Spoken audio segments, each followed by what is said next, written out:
Haleluya, puji Tuhan, shalom dan selamat pagi. Selamat kita bisa berjumpa kembali di dalam kasih Bapa kita Tuhan Yesus Kristus pada Senin pagi ini tanggal 29 Agustus tahun 2022. Waktu begitu cepat Bapak Ibu Saudara aku yang kukasihi. Berarti kita sudah memasuki tanggal-tanggal terakhir. Berarti 2 hari lagi kita sudah memasuki tanggal 31 Agustus. Waktu sangat cepat sekali. Pertanyaannya, apakah kedewasaan rohani Bapak Ibu mengalami percepatan juga sama? Apakah tiap hari juga rohani kita makin meningkat? Mari kita koreksi diri. Kita mau evaluasi diri kita. Tapi mari kita berjuang saudara ya. Minta pimpinan Roh Kudus supaya makin hari kita mau setia kepada Tuhan. Kita mau cinta Tuhan Yesus dan kita mau taat. Hidup ini cari apa saudara? Cari dunia atau cari Tuhan Yesus? Saya sebagai hamba Tuhan akan mengajak Bapak Ibu Saudara semua, mari kita cari hidup yang kekal di dalam nama Dia Tuhan Yesus Kristus. Tema firman Tuhan pagi ini yaitu memang agak kurang enak saudara ya, karena memang ada tertulis di dalam Alkitab, bukan maunya saya, tapi itu ada di dalam Alkitab, yaitu dengan tema hampir mati, titik-titik kematiannya. Siapa itu? Nanti kita baca saudara. Karena saya pun pernah ngalamin saudara, hampir mati ya tahun 2020. Waktu kena saya infeksi katarak, hasil operasi sehingga mata saya buta kan sebelah kanan.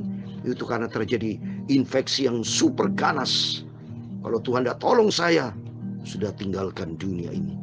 Tapi karena saya dicinta oleh Tuhan Yesus, karena kasih-Nya luar biasa, karena keajaibannya, dan saya memang terus terang minta sama Tuhan, Tuhan, kalau Tuhan izinkan saya tidak mau mati dulu, karena saya mau ingin mati buat Kristus, melayani pekerjaan Tuhan dulu. Ya, tapi kalau sampai kita mati dalam kondisi pengangguran di hadapan Allah, tidak melakukan apapun di hadapan Allah, resiko saudara, resiko itu. Nanti kita baca firman Tuhan ya, supaya kita makin mengerti. Maka pentingnya hidup ini harus sesuai standarnya firman Tuhan. Karena kita berasal dari Tuhan. Maka kalau kita berasal dari Tuhan, hidupnya harus berpadan dengan Tuhan. Berpadan dengan Tuhan, itu ukurannya ada di dalam firman Tuhan. Itu penting. Jangan saudara kaisannya sendiri hidup karepe dewe saudara. Kita hidup di dunia ini bukan menurut standarnya dunia, salah. Dunia diciptakan oleh Tuhan, kita diciptakan oleh Tuhan. Maka dunia dan kita harus standarnya Kristus, standarnya firman Allah. Ya, dunia ada di dalam dunia ada gereja, tapi juga ada nightclub, ada tempat-tempat yang nggak benar. Maka salah saudara. Mari kata di dalam dunia ini ada tempat yang nggak benar, tapi bagi kita anak Tuhan datang ke tempat yang benar, datang ke rumah Tuhan. Seperti kemarin hari Minggu kita datang kepada Yesus Kristus. Hari ini kita datang kepada Yesus Kristus melalui doa pagi supaya hidup kita makin hari makin dikuduskan. Menjelang kematian, menjelang kedatangan Tuhan, ada sebuah pujian. Jika mati pergi kemana? Bicara kematian itu ada di dalam Alkitab Bapak Ibu. Saya baca dalam Ibrani pasal 9 ayat 27. Dan sama seperti manusia ditetapkan untuk mati hanya satu kali saja dan sesudah dihakimi. Mati tidak 2 kali. Kalau mati, hidup lagi, mati lagi. Enak saudara manusia. Bikin dosa dulu yang pertama, kedua kali baru bertobat. Nggak bisa. Tuhan tetapkan 1 kali. Setelah mati ini ada kehidupan pengadilan saudara. Ya. Oleh itu mari kalau Tuhan sudah tetapkan mati hanya 1 kali ini, jangan memperkenankan waktu yang Tuhan berikan dalam hidup kita di dunia hanya 1 kali. Sudah sering saya katakan, waktu tidak ada toleransi saudara. Waktu berjalan terus. Saudara mau tidur, mau malas, mau berbuat dosa atau berbuat kebenaran, itu tidak peduli. Waktu berjalan terus. Tapi justru kualitas hidup kita sangat ditentukan selagi kita hidup dengan waktu yang 1 kali ini. Apakah kita mempergunakan kesempatan emas atau kesempatan yang tidak benar. Tapi saat ini bagi kita semua anak Tuhan, mari setiap kesempatan dijadikan kesempatan emas supaya kita berhati-hati hidup di dalam kebenaran firman Tuhan. Karena ngeri kalau kematian seperti orang kaya saudara, mati masuk alam maut saudara. Itu tertulis di dalam Lukas pasal 16. Saya mau baca ini. Lukas 16 ayat 23. Orang kaya itu juga mati, lalu dikubur, dan sementara ia menderita sengsara di alam maut, saudara. Bagi orang yang matinya tidak di dalam Kristus, yang hidupnya tidak di dalam kebenaran firman Tuhan, yang tidak hidup baru, tidak bertobat, tidak sesuai dengan standarnya surga, Ya jelas kata firman Tuhan, tempatnya di alam maut, sengsara saudara. Sementara itu nanti kekal, tapi nanti di penjara saudara. Nanti saya mau bacakan ayatnya ya. Supaya kita dengan firman Tuhan makin hari makin mengerti. Dan mari kita mau cinta Tuhan Yesus. Maka pentingnya Bapak selalu dengar firman-firman yang saya sampaikan sebagai hamba Tuhan. Karena saya sebagai hamba Tuhan bertekan firman Tuhan pagi malam saudara. Saya sudah hidup ini buat Kristus, sudah tidak ada perbuatan-perbuatan dunia saudara. Tidak ada. Yang ada di saya mau hidup di dalam kebenaran firman Tuhan. Sungguh saya minta ampun selalu sama Tuhan, dan Roh Kudus akan menuntun hidup saya sebagai hamba Tuhan, akan membawa jiwa-jiwa saudara semua untuk datang kepada Kristus, hidup di dalam kebenaran firman Tuhan, supaya nanti kalau Yesus datang, kerinduan kita diangkat, rapture, masuk di dalam kerajaan surga kekal selama-lamanya. Amin. Saya menyanyikan sebuah pujian. Ini lagu lama saudara. Waktu saya sekolah minggu umur 5 tahun ya, berarti 61 tahun yang lalu. Saya usia 66 tahun. Berarti kalau 5 tahun, saya waktu usia 5 tahun, berarti 61 tahun yang lalu saya sudah tahu lagu ini. Sampai detik ini saya tidak bisa lupa. Supaya membuat saya sadar, supaya saya takut akan Tuhan, dan saya mau taat ikuti firman Tuhan. Jika mati pergi mana, surga atau neraka? Haleluya.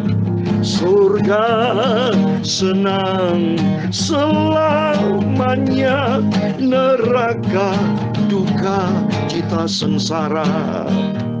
Jika mati pergi mana, surga atau neraka? Amin, haleluya. Saya mau masuk surga kekal bersama Tuhan Yesus. Jika mati pergi kemana, surga atau neraka? Amin, haleluya. Saya mau masuk ke surga, hidup kekal bersama Tuhan Yesus. Jika mati pergi surga atau pergi ke neraka, sengsara selamanya. Tapi saya dan saudara mau masuk surga bersama Yesus. Jika mati pergi mana, surga atau neraka? Haleluya. Saya mau masuk ke surga, hidup kekal bersama Tuhan Yesus. Ya Tuhan, punya mula kebesaran dan kejayaan, kehormatan, kemasyuran dan keagungan. Ya segala-galanya yang ada di langit dan di bumi, ya Tuhan, punya mula kerajaan. Dan Kau yang tertinggi itu melebihi segala-galanya sebagai kepala. Sebab kekayaan dan kemuliaan itu berasal daripada-Mu ya Tuhan. Dan Engkaulah yang berkuasa atas segala-galanya. Dalam tangan-Mu lah kekuatan dan kejayaan. Dalam tangan-Mu lah kuasa membesarkan dan mengokohkan atas segala-galanya. Sekarang ya Allah kami, Tuhan Yesus Kristus, kami bersyukur kepadamu dan memuji nama-Mu yang agung itu, nama yang mulia, nama Tuhan Yesus Maha Kudus. Haleluya. Saya mau baca firman Tuhan dan melakukannya dengan taat. Bapa, terima kasih. Ampuni segala dosa kami, ampuni segala kehilafan kami, ampuni salah kami Yesus. Sucikan mulut kami, pikiran kami, tubuh, jiwa, roh kami. Kuduskan hidup kami di dalam firman Tuhan. Segala puji, hormat, kebesaran, ketinggian, kemuliaan, keagungan, kesempurnaan, kekudusan, tempat tertinggi di atas segala-galanya hanya bagi Allah Bapa di dalam kerajaan surga, di dalam nama di atas segala nama, Tuhan Yesus Kristus. Kami hamba anakmu sudah berdoa. Haleluya. Amin. Puji Tuhan. Haleluya. Shalom dan selamat pagi. Selamat kita bisa berjumpa kembali di dalam nama Tuhan Yesus Kristus pada Senin pagi ini tanggal 29 Agustus tahun 2022. Kepada Bapak, Ibu, Saudara-saudaraku semua yang dicinta oleh Tuhan Yesus. Amin. Memang lagunya serem Bapak ya, tapi membuat kita sadar supaya kita tidak boleh main-main dalam hidup ini, karena tentang kematian itu akan dihadapi. Neraka itu tertulis saudara. Ya, di dalam Lukas pasal 12 ayat 5 saya mau baca. Itu tertulis dalam Alkitab ya. Lukas pasal 12 ayat 5, demikian firman Tuhan ya. Injil Lukas, saya buka Alkitab. Aku akan menunjukkan kepada kamu siapa yang harus kamu takuti. Takutilah dia yang telah membunuh, mempunyai kuasa untuk melemparkan orang ke dalam neraka. Sesungguhnya aku berkata kepadamu, takutilah dia. Siapa dia? Yesus Kristus sebagai Tuhan, sebagai Allah. Takut kita kepada dia. Harus hormatan kepada firman Tuhan. Pagi, malam, jangan malas-malas sudah. Bangun pagi. Baca firman Allah, doa. Hidup di dalam kebenaran firman Tuhan. Bahagia Bapak Ibu. Sangat bahagia kalau kita hidup di dalam kebenaran firman Tuhan. Ikuti firman yang tidak bikin bahagia saudara sendiri. Ikuti daging, ikutin suara iblis. Seperti Yudas Iskariot. Tuhan sudah kasih firman.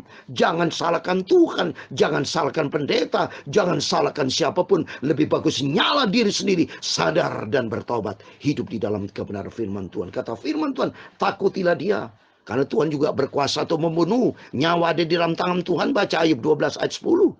Kalau orang itu daripada main-main dengan dosa, lebih bagus sudahlah selesai. Daripada tidak berguna kata Tuhan. Diambil sama Tuhan.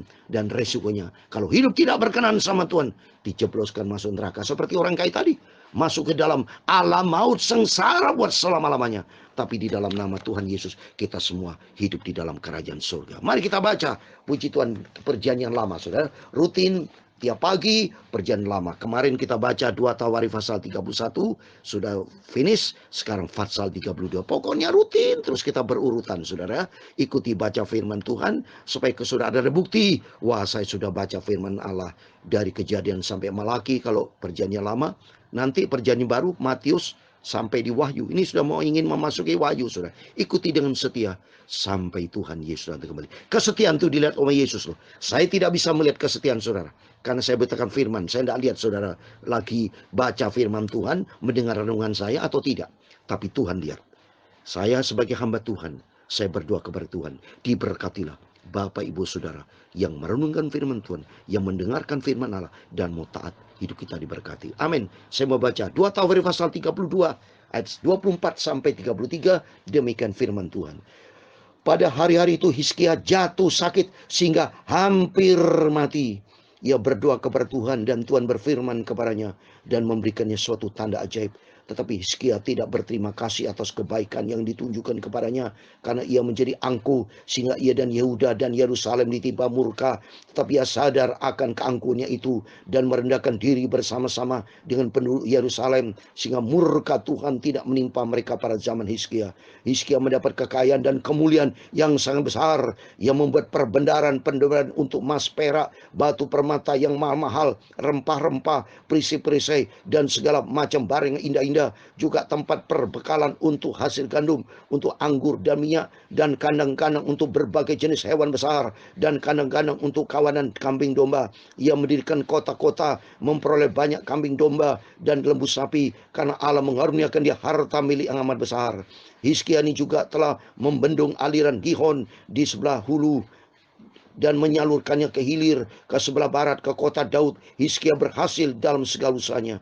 Demikian juga ketika utusan-utusan raja-raja Babil datang kepadanya untuk menanyakan tentang tanda ajaib yang telah terjadi di negeri. Ketika itu Allah meninggalkan dia untuk mencobainya supaya diketahui segala isi hatinya. Selebihnya dari riwayat Hizkia dan perbuatan-perbuatan yang setia, sesungguhnya semuanya itu tertulis dalam penglihatan Nabi Yesaya bin Amos dalam kitab Raja-Raja Yehuda dan Israel. Kemudian Hizkia mendapat perhentian bersama-sama dengan nenek moyangnya dan dikuburkan di pendakian pendakian ke pekuburan anak Daud. Pada waktu kematiannya, seluruh Yehuda dan penduduk Yerusalem memberi penghormatan kepadanya. Maka Manasye anaknya menjadi raja menggantikan dia. Amin. Demikian firman Tuhan yang sudah kita baca. 2 Tawarikh pasal 32 ayat 24 sampai 33. Di dalam nama Tuhan Yesus Kristus, kepada Bapak, Ibu, Saudara semua bersama saya diberkati Tuhan. Kita bersyukur karena 2 Tawarikh pasal 32 sudah selesai. Selanjutnya kita besok atas rahmat anugerah Tuhan, kita diberikan kesehatan, panjang umur, lanjut usia, menikmati hadirat Tuhan, menikmati kasih karunia Tuhan. Kita lanjut baca besok pasal 33 sampai akhir, karena 2 Tawarikh ini hanya 36 pasal, saudara. Setelah 36 pasal, setelah 2 Tawarikh, kita masuk dalam kitab Nabi Esra. Terus kita mau setia sama Tuhan, kita mau cinta, jaga kualitas rohani kita. Karena kita perlu sadar Tuhan, setelah apa yang kami alami di dalam kehidupan dunia ini, ada 2 tahap, hampir mati atau kematian. Banyak seringkali kita mengalami sakit hampir mati, tapi ada juga langsung masuk di dalam kematian. Ya, saya pribadi mengalami 1 hampir mati, tapi puji Tuhan saya sehat kembali. Karena apa? Semua karena anugerah Tuhan. Bicara kematian, saya mati terhadap daging, saudara. Saya mematikan daging dosa apapun. Ya, saya dengan minta pimpinan Roh Kudus supaya tidak ada dosa zina, pornografi, dosa dusta, dosa kejahatan, benci, dendam, dengki. Saya buang dalam nama Tuhan Yesus. Dan saya kalau ada tidak suka kepada seorang, bukan tidak suka, bukan benci, tidak. Tapi saya berdoa supaya orang itu bertobat. Contoh misalnya si A sudah nasihatin berapa kali, dinasihati tidak nurut, bandel-bandel, saudara. Saya sebagai manusia bukan benci sama dia, tapi tidak suka kan perbuatannya. Perbuatannya dosa, perbuatan hati yang tidak baik. Tapi saya berdoa, Tuhan bertobat itu orang. Karena ngeri, saudara. Kalau bicara hampir mati, ini tertulis di dalam ayat yang pertama 24 sampai bicara kematian. Itu kita lihat sampai di ayat 33, awal dan akhir. Ada kata-kata hampir mati dan kematiannya. Coba nih, ayat 24. Pada hari itu Hizkia jatuh sakit sehingga hampir mati. Dan kematiannya tertulis dalam ayat 33. Kemudian Hizkia mendapat perhentian bersama-sama dengan nenek moyangnya, dikuburkan di pendakian kuburan anak Daud pada waktu kematiannya. Jadi atas izin Tuhan saya menyampaikan ini. Saya tanya dulu sama Tuhan, Tuhan apa yang perlu disampaikan? Kan banyak kalimat. Ternyata prinsip nih saudara, hampir mati dan bicara kematian. Karena saya ngalamin pribadi saya. Tahun 2020, saya kan dioperasi mata katarak sebelah kanan, saudara. Tuhan sudah bilang kepada saya, jangan operasi. Jadi saya bandel, saudara. Saya ngomong sama Tuhan, kalau operasi kan enak Tuhan. Jadi kalau sudah sembuhkan enak. Menurut logika saya betul, saya ngikutin daging. Menurut logika manusia itu bertentangan dengan Tuhan. Tidak selamanya logika manusia itu sama dengan maunya Tuhan. Seringkali bertentangan karena ikutin daging, saudara. Tidak mau menurut kehendak Tuhan. Kata Tuhan saya, jangan operasi. Karena Tuhan Maha Besar sanggup melakukan kesembuhan tanpa operasi. Sebab Tuhan berkata dalam Yeremia 33 yang ke-6, sesungguhnya kesehatan, kesembuhan datang dari Tuhan. Buktinya saya sejak jadi hamba Tuhan sampai detik ini tidak pernah sakit. Kecuali kemarin sakit mata itu bukan karena saya. Bukan karena Tuhan. Tapi karena saya bandel, saudara. Tuhan bilang jangan operasi, saya operasi. Kalau saya tidak operasi, tidak sakit, dan masalah apa? Ya, saya operasi itu di rumah sakit itu. Di rumah sakit akhirnya salah, saudara. Kena, sudah infeksi ganas. Sakit seluruh badan, saudara. Minta ampun sama Tuhan, super ganas. Bahkan waktu diperiksa sama dokter, saudara. Kalau sampai ini ganas terus-terusan, itu harus dicungkil mata saya.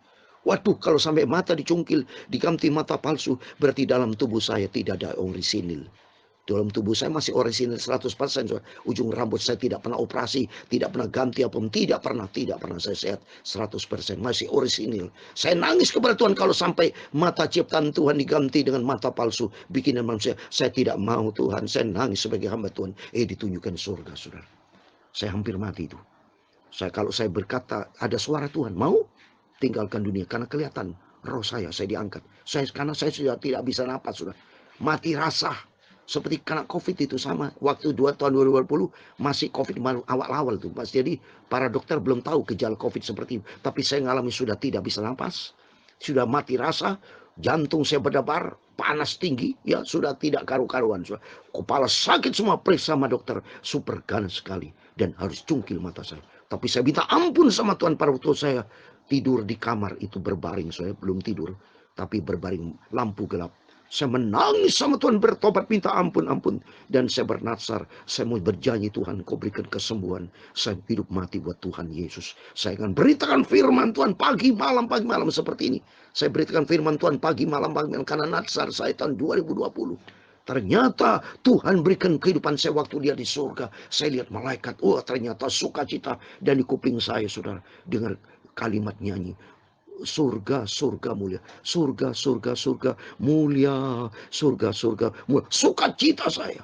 Tapi saya dengan sukacita, saya masih minta sama Tuhan, kalau Tuhan izinkan masukkan ke bumi lagi. Karena saya sudah diangkat, saudara. Kalau saya berkata yes, terima minta permintaan panggilan Tuhan, sudah meninggal saya. Tapi saya berjanji, Tuhan, malahin Kau dengan sungguh-sungguh. All out buat Yesus, mati buat Kristus. Hidup keuntunganku. Hidup buat Kristus, mati dalam keuntunganku. Dan saya ternyata diberikan kesembuhan.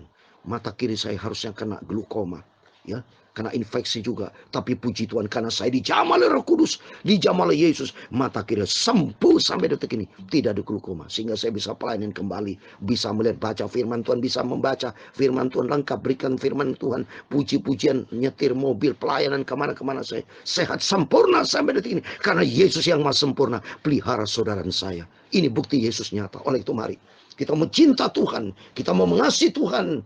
Nanti saudara, suatu hari kematian berada. Tapi bagi saudara saya yang cinta Tuhan Yesus, mari kita minta sama Tuhan supaya kita rapture, diangkat sama Tuhan. Coba saya kasih ayat terakhir, 1 Tesalonika pasal 4 ayat 17. Janji Tuhan itu rapture ada di dalam ini, saudara. 1 Tesalonika pasal 4 ayat 17. Demikian firman Tuhan. 1 Tesalonika pasal 4 ayat 17. Sesudah itu kita yang hidup, yang masih tinggal, ini hidup nih, masih tinggal saat ini, saya masih hidup, masih tinggal ini, akan diangkat bersama dengan mereka dalam awan menyongsong Tuhan di angkasa. Demikian kita akan selama-lamanya bersama dengan Tuhan. Amin. Kita minta sama Tuhan, bukan mengalami kematian, tapi rapture, diangkat sama Tuhan. Dan Tuhan memberkati. Mari kita komit dengan Tuhan, kita mau setia sampai kita berjumpa dengan Tuhan Yesus. Jika mati pergi, mana surga atau neraka. Amin, haleluya. Saya mau masuk ke surga bersama dengan Tuhan Yesus. Haleluya. Saya tetap hidup sehat sempurna bersama Tuhan Yesus. Haleluya. Saya mau setia dan taat, cinta Tuhan Yesus. Amin. Tuhan memberkati engkau dan melindungi engkau. Tuhan menyinari engkau dengan wajahnya dan memberi engkau kasih karunia. Tuhan menghadapkan wajahnya kepadamu dan memberi engkau damai sejahtera. Bapa kami yang di surga, dikuduskan namamu. Datanglah kerajaanmu, jadilah kehendakmu di bumi seperti di surga. Berikan kami pada hari ini makanan kami secukupnya, dan ampunilah kami akan kesalahan kami, seperti kami juga mengampuni orang bersalah kepada kami. Dan jangan membawa kami ke dalam pencobaan, tetapi lepaskan kami dari paling jahat, karena engkaulah yang punya kerajaan dan kuasa dan kemuliaan sampai selama-lamanya. Amin. Puji Tuhan. Tuhan memberkati Bapak Ibu Saudara semua senantiasa di dalam pemeliharaan yang sempurna. Mari kita mau setia kepada Tuhan, kita mau cinta Yesus, taat sampai kita berjumpa dengan Tuhan Yesus. Bapak Ibu kalau tergerak, mari berdoa sama Tuhan. Ikuti ke Israel. Tuhan memberkati tanggal 7 Desember sampai tanggal 18 Desember. Selalu saya umumkan, saya cinta Tuhan Yesus, saya cinta Bapak Ibu Saudara semua, supaya bisa menikmati berkat dan berangkat ke Israel. Di situ kita menikmati kebesaran Tuhan, menikmati kasih karunia Tuhan, dan saya banyak memberikan pengajaran firman Tuhan bersama Yael Holy Land Travel and Tour yang diberkati Tuhan, penuh dengan sukacita. Sebelum hari waktunya Tuhan, mari kita pergunakan waktu untuk Tuhan Yesus. Selagi Tuhan berikan kesempatan, selagi Tuhan berikan berkat buat kita, mari berkat kita manfaatkan. Saya mau berdoa. Ayo kita sama berangkat ke Israel bersama Yael Travel Tur dan kita semua diberkati Tuhan, makin setia, makin cinta Tuhan Yesus. Amin. Tuhan memberkati Bapak, Ibu, Saudara semua dan hidup di dalam kasih karunia Tuhan Yesus. Amin. Tuhan bersama kita. Immanuel. Puji Tuhan. Haleluya. Amin.